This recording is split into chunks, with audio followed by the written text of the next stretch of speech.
Do you own a house with rooms you have never entered? Imagine, for a moment, a magnificent estate. It has hundreds of rooms, each filled with treasures, libraries of infinite knowledge, and windows looking out onto vistas you've never seen. But as the years pass, you find yourself staying only in the hallway. You walk the same 5 steps from the front door to the kitchen, then to the bedroom, and back again. You stop turning the doorknobs to the other rooms. You let the dust settle. You let the hinges rust. You tell yourself it's easier this way. It's safer. It's comfortable. This house is not made of brick and mortar. This house is your mind. Inside your body, at this very second, there is a living entity that is slowly dying. It isn't dying from a viral infection or a physical wound. It is dying from something far more deceptive. Safety. We have been conditioned to believe that a life without friction is the ultimate goal. We seek the path of least resistance.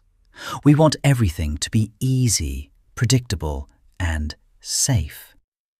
But for the human brain, total safety is a death sentence. There is a tragic phenomenon occurring in our modern world. People are turning 80 years old when they are biologically only 30. You see them every day. They have vibrant bodies, but their eyes have lost the spark of inquiry. They have stopped aging because of the passage of time.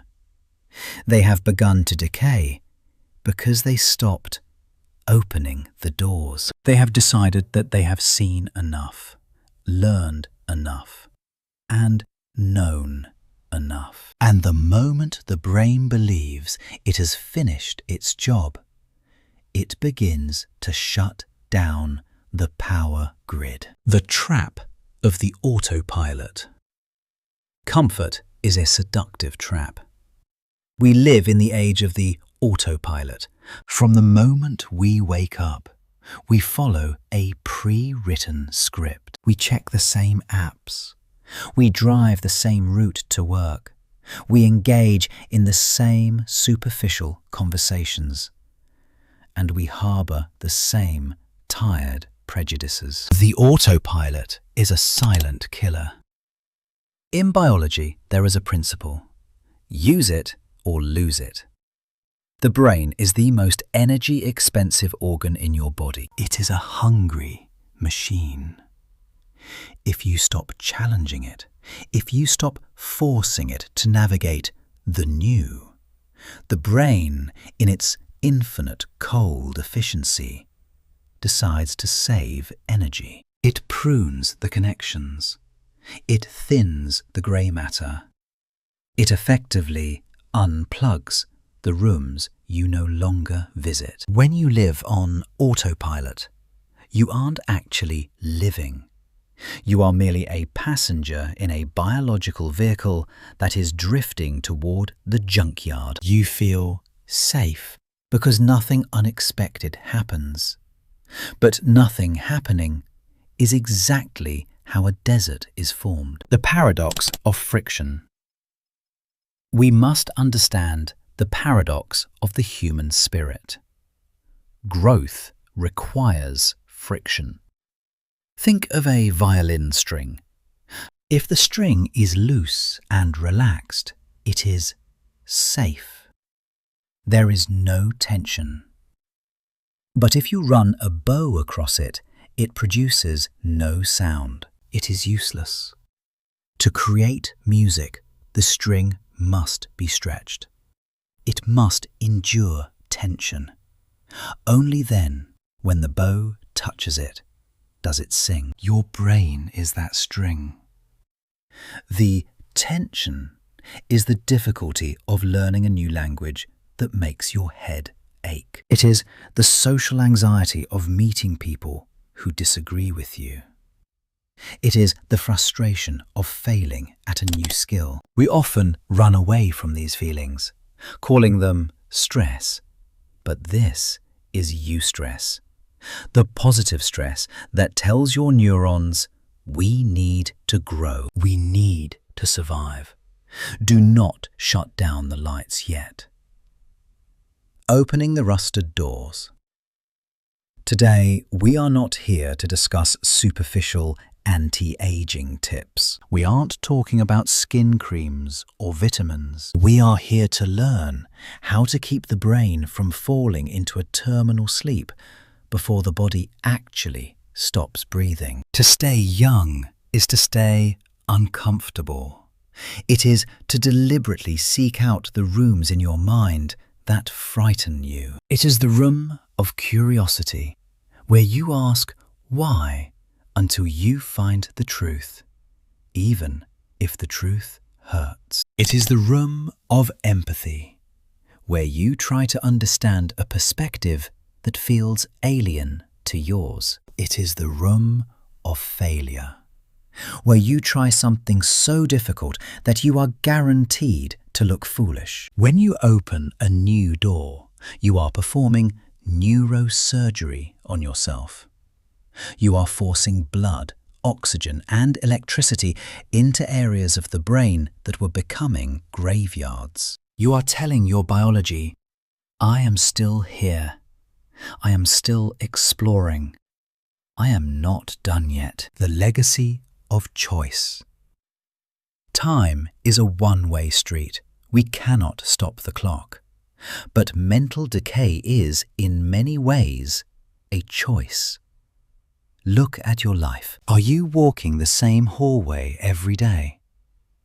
Are you letting the autopilot drive you toward a premature old age? Don't wait until you are 80 to realize that you lived 50 years in a house with 1,000 rooms, but only used 3 of them.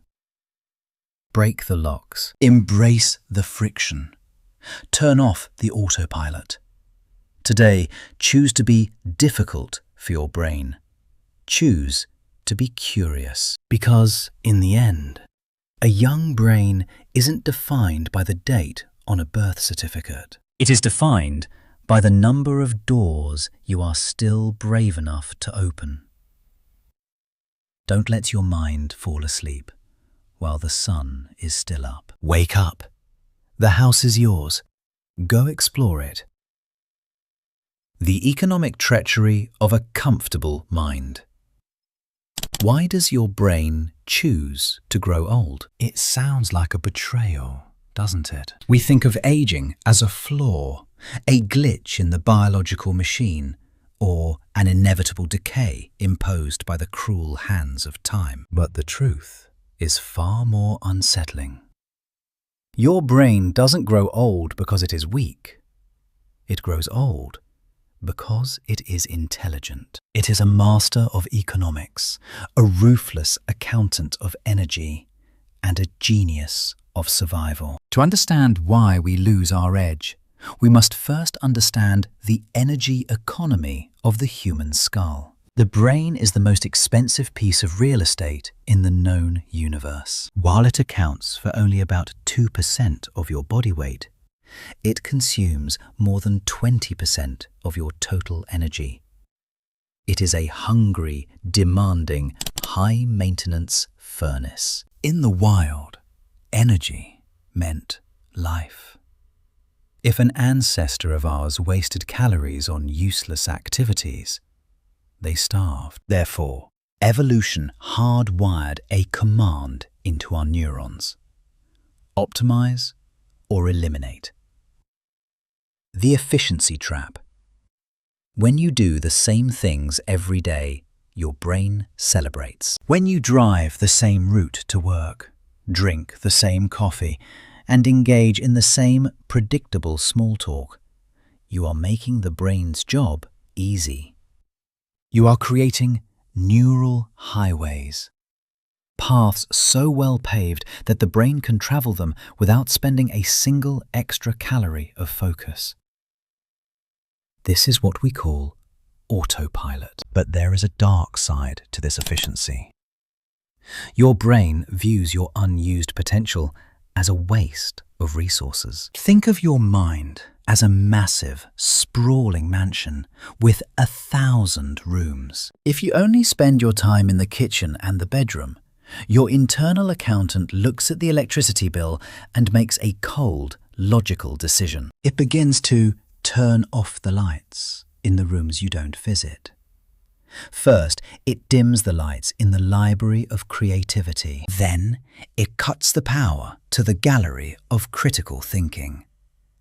Finally, it boards up the windows of the hall of emotional resilience. Why keep the lights on for a guest who never arrives? By making your life safe and repetitive, you are sending a signal to your biology.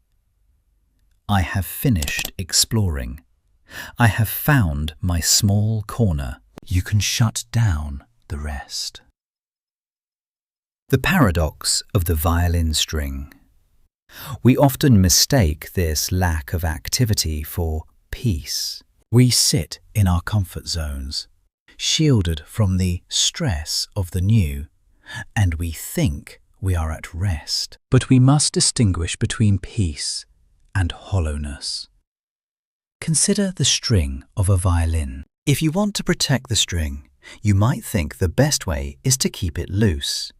No tension, no pull, no stress. But a loose string is a dead string.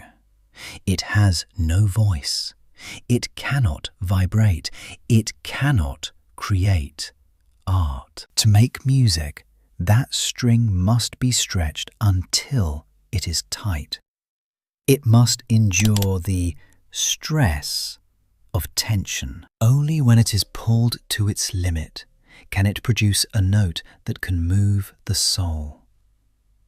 Your brain is exactly like that string. A brain without tension, without the pull of a difficult problem or the stretch of a new perspective, cannot produce the music of a vibrant life. It becomes a flaccid, silent wire. Many people spend their lives trying to loosen their strings, seeking a life of zero friction, only to wonder why their lives feel so quiet, so empty, and so devoid of song. The biology of self-elimination.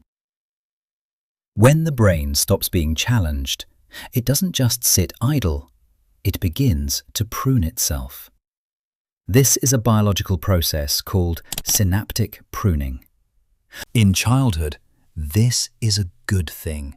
It helps us focus. But in adulthood, if we stop learning, the brain begins to eliminate the very structures that make us, us. If you don't use your ability to solve complex problems, the neural density in your prefrontal cortex thins. If you stop navigating new environments, your hippocampus, the center for memory and spatial awareness, actually shrinks. The brain literally discards the parts of you that you are not using to save power. This is the hidden tragedy of safety. The safer you make your life, the less person the brain thinks it needs to maintain. You aren't just getting older. You are being downsized by your own biology. You are disappearing, one unlit room at a time. Choosing the tension. So, how do we stop the accountant from cutting the power? We must make ourselves inefficient. We must force the brain to spend energy. This means seeking out the tension of the unknown. It means choosing the difficult path over the easy one. It means having conversations that make us uncomfortable, learning skills that make us feel like stupid beginners again, and challenging the negative thoughts that have become our default settings. When you struggle to understand a new concept, that headache you feel is the sound of the lights being turned back on. It is the sound of the boards being ripped off the windows. It is the brain realizing, wait, we aren't done yet. We need more power here. Do not confuse the silence of a hollow mind with the peace of a fulfilled soul. Peace is a choice made after a long day of growth. Hollowness is the result of a life spent avoiding the stretch. Keep your strings tight. Keep your rooms open. Demand that your brain stays expensive, because the moment you become affordable to your biology is the moment you begin to vanish. The oxygen of the soul. Why discomfort is the only way to learn. Imagine standing in front of a heavy iron door. It hasn't been moved in decades. The hinges are orange with rust, and the lock is frozen. Most people look at a door like this and walk away. They prefer the rooms that are already open, the ones with the comfortable chairs and the familiar smells. But what they don't realize is that behind those rusted doors lies the only version of themselves that is truly alive. We need to talk about what it actually means to learn.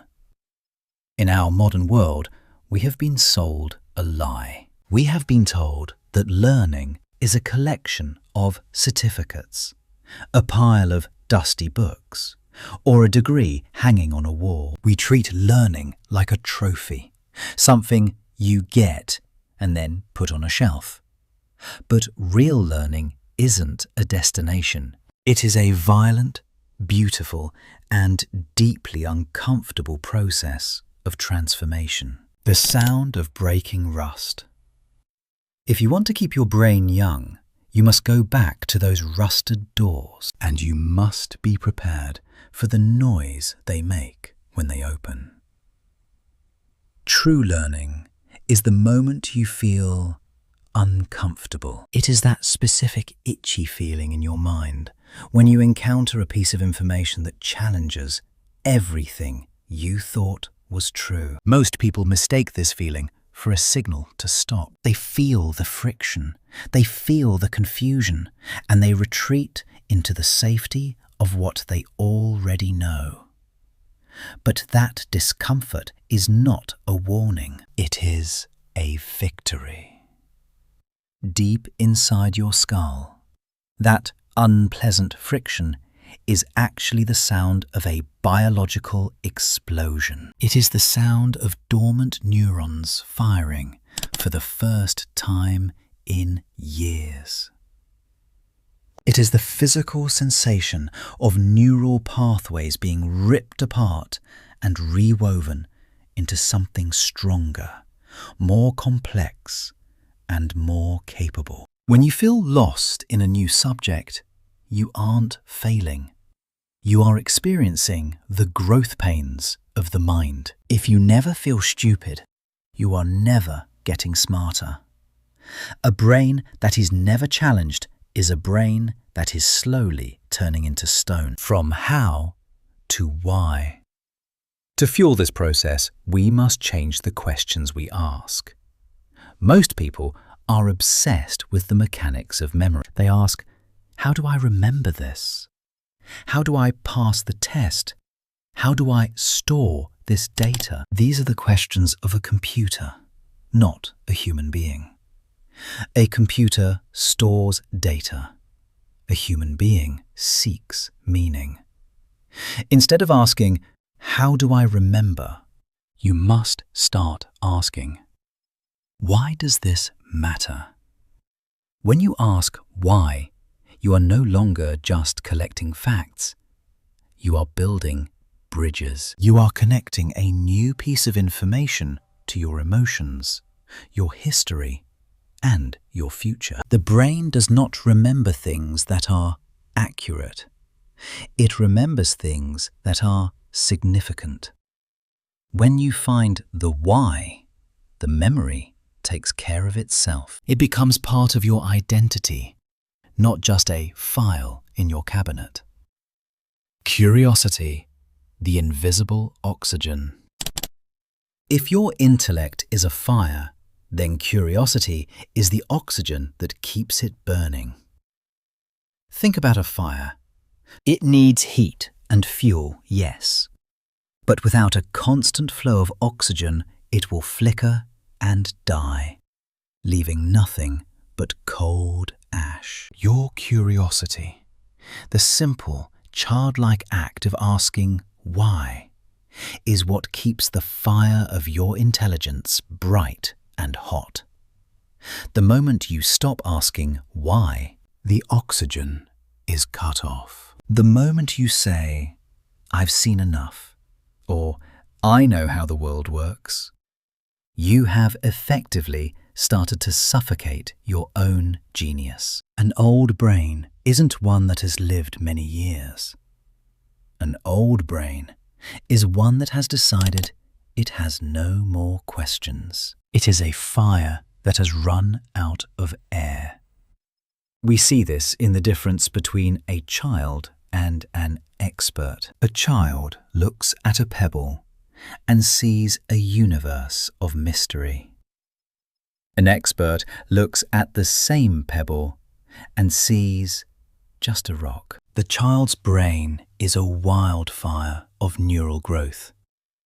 The expert's brain is often just a collection of cold, hard facts. To stay young, you must protect your ignorance more than your knowledge. The courage to be a beginner. A truly youthful brain is not one that knows everything. In fact, the most aged people are often those who are afraid to look foolish. They cling to their knowledge like a shield, terrified that if they admit they don't know something, they will lose their status. But the hallmark of a young brain is the courage to say, "I don't know, but I will find out."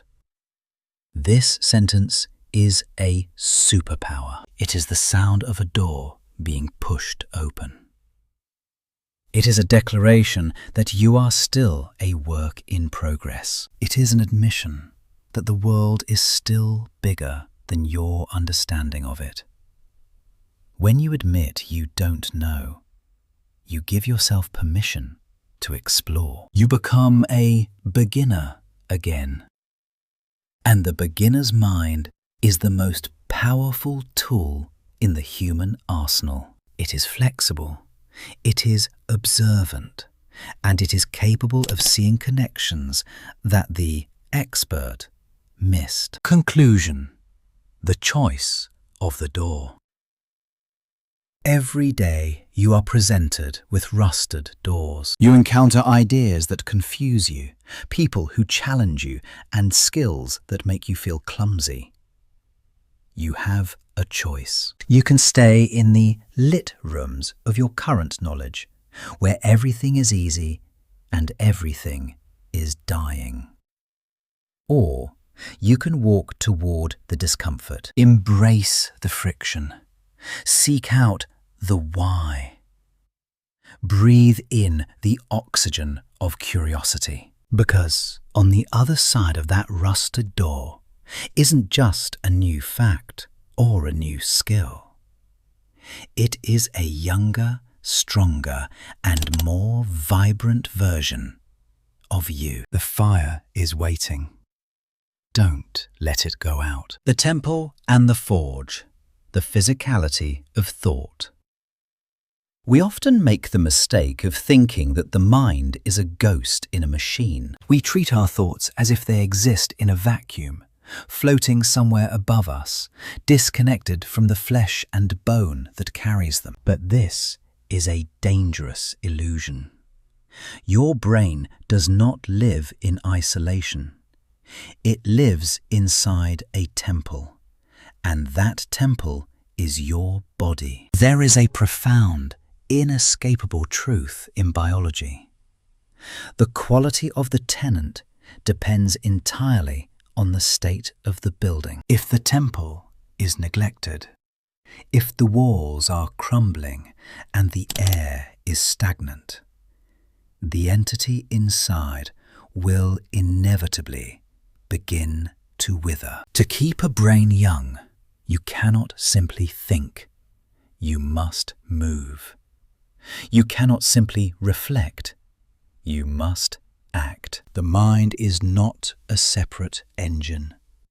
It is the crowning glory of a unified physical system, the irrigation of genius. Imagine a garden in the middle of a drought. The soil is cracked and the plants are drooping. You can talk to the plants. You can give them sunlight and you can play them music. But if you do not give them water, they will die. Move every time you take a step, every time you stretch your limbs or feel your heart beat faster, you are turning on the pumps. You are sending a surge of oxygen-rich blood upward, past the neck and into the complex valleys of the cerebral cortex. This is not just exercise. It is a delivery service. This blood carries the glucose, the oxygen, and the nutrients that act as the raw fuel for your ideas. A body that stays still creates a brain that stays stagnant. When you sit for hours, your circulation slows and your brain begins to starve for fresh air. But when you walk, you are literally watering your thoughts. New ideas need oxygen to bloom. Innovation needs circulation to survive. If you want to solve a problem that has been haunting you, stop thinking with your head and start thinking with your feet. The movement of the body breaks the stasis of the mind. The alchemy of stress, fire as a tool. Then we must address the most misunderstood guest in our temple: stress. In our modern culture, we are taught to fear stress. We treat it like a poison, something to be avoided at all costs. We seek stress-free lives, as if they were the ultimate paradise. But a life with zero stress is not a paradise. It is a cemetery. Without stress, there is no growth. Without pressure, there is no diamond. The secret to a young brain is not to run away from stress, but to master its temperature. Stress is like fire. If the fire is too large, it is a wildfire. It escapes the hearth and burns the entire temple to the ground, leaving only ash and trauma. But if there is no fire at all, the temple is cold, dark, and useless. When the fire is just right, when it is controlled and intentional, it becomes a tool of alchemy. It is the flame that cooks your food. It is the heat that forges the steel of your character. This is hormetic stress. It is the difficult conversation that makes you more empathetic. It is the deadline that forces you to be creative. It is the physical challenge that makes you resilient. Do not pray for a life without fire. Pray for the wisdom to build a better fireplace. The art of the pause, mastering the reaction. To control the fire, you must master the pause. Most people are slaves to their nervous systems. When someone insults them, they flare up. When they see a notification, they twitch. This constant state of reaction exhausts the brain. It drains the battery of your prefrontal cortex, leaving you tired, irritable, and old before your time. The mark of a youthful, powerful mind is the ability to stop before you react. It is the gap between the stimulus and the response. In that gap lies your freedom. When you learn to pause, you are taking the reins of your own biology. You are telling your brain, I am the master here, not the emotion. This preservation of energy is what allows the brain to stay sharp for decades. A brain that reacts to everything is a brain that is burning out. A brain that chooses its battles is a brain that stays young. The nightly surgery. Sleep as restoration.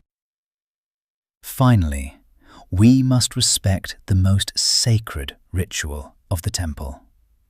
Sleep. We live in a world that treats sleep as a luxury, or worse, as a sign of weakness. We grind and hustle, sacrificing the night to feed the ego of the day. But sleep is not downtime. It is not a period of inactivity. It is the most active time for your brain's long-term health. When you fall into a deep sleep, your brain performs a miracle of neurological surgery. It turns on the lymphatic system, the waste management of the mind, and literally flushes out the toxic proteins that have built up during the day. It is cleaning the rakh, cleaning the trash of your thoughts. But it does more than clean. Sleep is where the brain decides what is precious. It sifts through the thousands of images, words, and experiences of your day. It discards the trivial and weaves the essential into the fabric of your long-term memory. A deep sleep is a nightly rebirth. Without it, your brain becomes a cluttered, toxic attic. With it, you wake up with a clean slate, a sharp focus, and a mind that is ready to begin again. Conclusion. The unified life. Your ideas are only as strong as the blood that feeds them. Your resilience is only as deep as the fire you have learned to tame. And your clarity is only as bright as the sleep you have allowed yourself to have. Take care of the temple. Move your body to water your mind. Use the fire of stress to forge your spirit. And respect the silence of the night to clean your soul. Because a young brain cannot exist in a neglected body. They are one. They rise together, or they fall together. Choose to rise. The letter from the future. Choosing vitality over decay. Imagine, if you can, a quiet room 50 years from today. In that room, there is an elderly person sitting by a window. Their hair is thin. Their skin is a map of 1,000 stories, and their hands are weathered by time. That person is you. They are living in the world that you are building for them right now. Every choice you make, every habit you form, and every thought you entertain is a brick in the house they must inhabit. You are currently writing a letter to that version of yourself, not with pen and paper, but with the very neurons in your head. This is the cognitive legacy. We often save money for our retirement, worrying about our financial future. But we rarely consider our mental retirement. We forget that the most valuable asset we will ever own at age 80 is not a bank account, but a clear, vibrant, and functioning mind. Sending the light. Every time you push yourself to learn a new word, every time you struggle to understand a complex concept, and every time you have the courage to abandon an old, dusty prejudice, you are doing something miraculous. You are sending a Tia Sang, a ray of light, across the bridge of time. Think of the future you standing in a long, dark tunnel. That tunnel is the natural progression of time toward the unknown. When you keep your brain active today, you are lighting lamps along that tunnel. You are ensuring that when you reach 80, you aren't standing in the cold, terrifying darkness of forgetfulness. You are ensuring that you can still recognize the faces of your grandchildren, still feel the thrill of a deep conversation, and still find joy in the beauty of a sunset. To neglect your mind today is to condemn your future self to a prison of silence. It is to let the lights go out one by one until there is nothing left but shadows. Don't let them stand in the darkness. Send them the light of your effort today. The choice: aging versus decay. We must be honest about the laws of biology. Aging is inevitable. The clock moves in only one direction. Your skin will wrinkle, your hair will grey, and your joints may eventually ache. This is the tax we pay for the privilege of living a long life. It is a natural process, and there is a quiet dignity in it. However, decay is a choice. There is a profound difference between a body that is old and a spirit that has withered. We see people who are biologically 90, but possess a wit as sharp as a razor and a curiosity that puts teenagers to shame. And we see people who are 30, but their minds have already become stagnant pools filled with rack and old, fixed ideas. The decay of the mind is not something that happens to you. It is something you allow through neglect. It is the result of choosing the easy answer over the hard question. It is the result of choosing the comfortable prejudice over the challenging truth. You cannot stop the years, but you can absolutely stop the rot. You can choose to be a young 80-year-old or an old 30-year-old. The power of that choice resides in what you do in the next 60 minutes. Stay hungry, stay open. To fight this decay, you must adopt two sacred postures. Keep your brain hungry and keep your heart open. To be hungry means to live in a state of perpetual intellectual dissatisfaction. It is the refusal to ever say, "I have learned enough." A hungry brain is a growing brain. It is always looking for the next challenge, the next skill, the next rusted door to burst open. When you are hungry for knowledge, your biology responds. It produces the chemicals that keep your synapses flexible. It maintains the infrastructure of your memory. Hunger is the antidote to the autopilot that wants to put your life on sleep mode. To be open means to maintain the vulnerability of the heart. As we get older, we tend to build walls. We become rigid in our thinking because it feels safer. We cling to our certainties like life rafts in a stormy sea.